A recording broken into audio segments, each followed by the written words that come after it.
সবাইকে অসংখ্য ভালোবাসা, গুরুজনদের আমার প্রণাম, যারা আমার থেকে একটু বয়সী ছোট তাদের অনেক ভালোবাসা।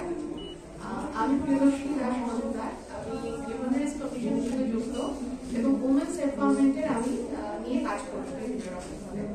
আমি সেন্ট্রালেই আছি। আমার খুব ভালো লাগছে এরকম একটা অনুষ্ঠানে অ্যাওয়ার্ড পেতে, তো সবারই ভালো লাগে, কিন্তু সমাজ সেবামূলক কাজ নিয়ে বেশি কিছু বলতে ভালো লাগে না। এটা সম্পূর্ণ মন থেকে আসলো। প্রত্যেকের মধ্যে কিছু না কিছু ইচ্ছা থাকে।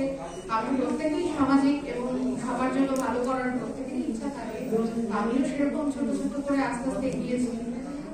অনেকের যেরকম আমি ছোট একটা উদাহরণ দিই, যেমন অনেকের মেয়ের যেরকম একটা সমস্যা থাকে সেটা হয় না, তো সেটা দিক থেকেও আমরা এগিয়ে আসি। আর নারী নির্যাতনের বিভিন্ন রকম সমস্যা আজও আছে গ্রামে গঞ্জে, সেখানেও আমরা পৌঁছাই। তো বিভিন্ন রকম সমস্যার সাথে আমরা মোকাবিলা করার চেষ্টা করি, কিন্তু মেয়েরা আজও সে নিজের পায়ে দাঁড়িয়ে আস্তে আস্তে নিজের লক্ষ্যে পৌঁছে গেছে এবং অনেক দূর পৌঁছে গেছে। ভালো করে দেখলে জানা যাবে। তবু কিছু সমাজের কিছু গ্লানি আজও থেকে গেছে, কিছু ভুল ভ্রান্তি আজও থেকে গেছে। আবার সেগুলোকে শুধরানোর জন্য অনেক চেষ্টা করে যাচ্ছে। যে নারী পুরুষ এখন সমান সমানভাবেই চলছে, একই সাথে পা মিলিয়ে চলছে, কেউ আগে নেই কেউ পিছিয়ে নেই। সবার আগে নারীর সম্মানটাই বেশি জরুরি, কেননা যে দেশ নারীর সম্মান আগে দেয় সেই দেশ কত আগে এগিয়ে যায়।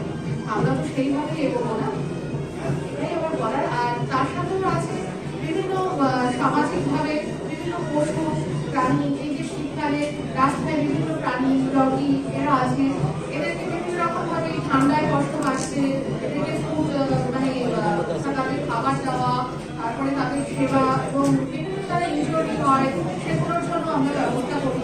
কারণ স্বামী বিবেকানন্দ বলেইছেন, জীবে প্রেম করে যে জন সেই জন ফেরছে ঈশ্বর। তো আমরা সামাজিকভাবে যতটা পারি সবার জন্য করার কিছু না কিছু তবে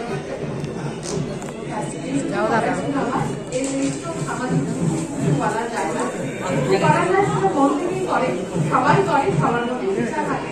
আশা করি সবাইকে আমরা পাবো। আমরা কোনো প্রতিষ্ঠানের তরফ থেকে করি না, নিজের ইচ্ছা থেকেই করেছি। দাদা একটু ক্লোজ দেন। আস্তে আস্তে আমি উমেন্স এম্পাওয়ারমেন্টের দাদা এখন সবারই সাহায্যটা পাচ্ছি, সবাই মিলেই করছি, একসাথে আমরা করছি। অনেক